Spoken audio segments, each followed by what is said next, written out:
इकबाल आफरीदी साहब। शुक्रिया जनाब स्पीकर साहब। स्पीकर साहब, 2025 का बजट तैयार हुआ है और मुझे वो दिन याद है जब पहली दफ़ा मैं 2018 में यहाँ पे पहले बजट में बैठा हुआ था तो इमरान खान ने फाटा के लिए 152 अरब रुपये एलोकेट किए थे उन लोगों के लिए जो कई दहाइयों से पाकिस्तान की खिदमत कर रहे हैं वहाँ सरहदों पे, और हमारा वहाँ पे जो मैकेनिज़्म है, कभी FCR हो जाता है, कभी जरगा सिस्टम हो जाता है, कभी अमेरिका को मादनियात हवाले के लिए फिर एक्सरसाइज की जाती है, वो एक तजुर्बा गाह बन चुकी है। बड़ी अफसोस की बात है कि चाहिए तो ये था कि जहाँ पे लूज एरिया है, जहाँ पे नज़रअंदाज लोग हैं, जहाँ पे ये टीम है, जहाँ जिसके घर मसमार है, जो ऑपरेशनों की वजह से शहीद हो चुके हैं, तो दुनिया तो इन्हीं लोगों को इनके साथ मदद करती है। मुझे बड़ी अफसोस के साथ कहना पड़ता है कि हमें नज़रअंदाज किया गया, उल्टा हम पे 10% टैक्स लगाया गया।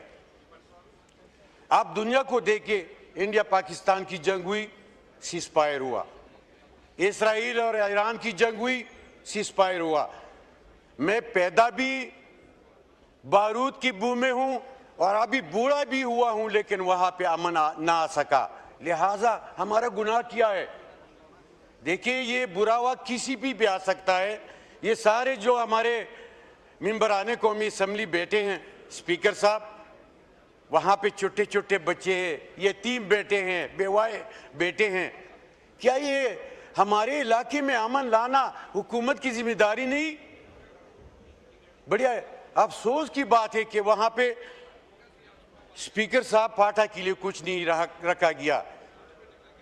स्पीकर साहब, अगर मुझे बताया जाए कि PSDP में, स्पीकर साहब, PSDP में अगर पाकिस्तान बनने के बाद अब तक किसी मेंबर कौमी असम्बली, कबायली मेंबर कौमी असम्बली को PSDP में हिस्सा दिया गया है तो मुझे बताए। नहीं, आप फाइनेंस बिल पे बात कीजिए। वो देखिए, जो टैक्स पे जो लूज एरिया है, फाटा के टैक्स पे जो बात, मैं अर्ज करता चलूं कि एक तो हमें PSDP में कोई हिस्सा नहीं दिया जाता है, बस दूसरी बात ये गरीब लोगों के लिए, नजरअंदाज लोगों के लिए इस बजट में क्या रखा गया? इमरान खान की हुकूमत एहसास प्रोग्राम था, सेहत इंसाफ कार्ड था, वहां पे मेहमान खाने थे। अब ये हुकूमत क्या कर रही है? लिहाजा कट मोशन पे बात कीजिए। लिहाजा मैं स्पेशली अर्ज करता चलूं कि फाटा में जो अभी एक्सरसाइज हो रही है, वहाँ पे फिर से वफाक में शामिल करने के लिए और उनकी मादनियात अमेरिका को हवाला करने के लिए मैं स्पेशली अपील करता हूँ कि वो तजुर्बा गाह नहीं है। वहाँ पे इंसान रहते हैं, वहाँ पे मादनियात पे हमारा कब्जा है। लिहाजा स्पीकर साहब, वहाँ पे मज़ीद तजुर्बे और मज़ीद कबाइलों को तकलीफ में, जंग और जदल में न धकेला जाए। लिहाजा हमारी अपील है कि वहाँ पे टैक्सेस का जो निज़ाम अभी चल रहा है, 10 ईयर ट्रांजिशन पीरियड है, और ये वादे किए गए कि NFCA वार्ड में पॉपुलेशन के बुनियाद पे हिस्सा भी देंगे। 100 अरब रुपए जो नवाज शरीफ ने वादा किया था कि हम 100 अरब सालाना देंगे, अभी तक एक पाई भी नहीं मिला।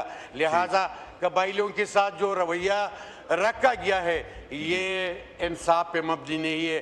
मैं मेंबर खोलें, सिर्फ और सिर्फ ये कहना चाहता हूँ जनाब स्पीकर साहब कि कबाइल भी पाकिस्तानी है और उनके अगर आप देखें वहाँ पे सरहदों के महाफिज है, उनके लिए इस बजट में जो टैक्स इस पे लगाया गया है उसका खात्मा कीजिए, और जो सालाना 100 अरब रुपए का वादा किया गया है और साथ जो NFCA वार्ड में पैसे हैं उनको रिलीज किया जाए। बहुत मेहरबानी। शुक्रिया जी। राना आतिफ साहब।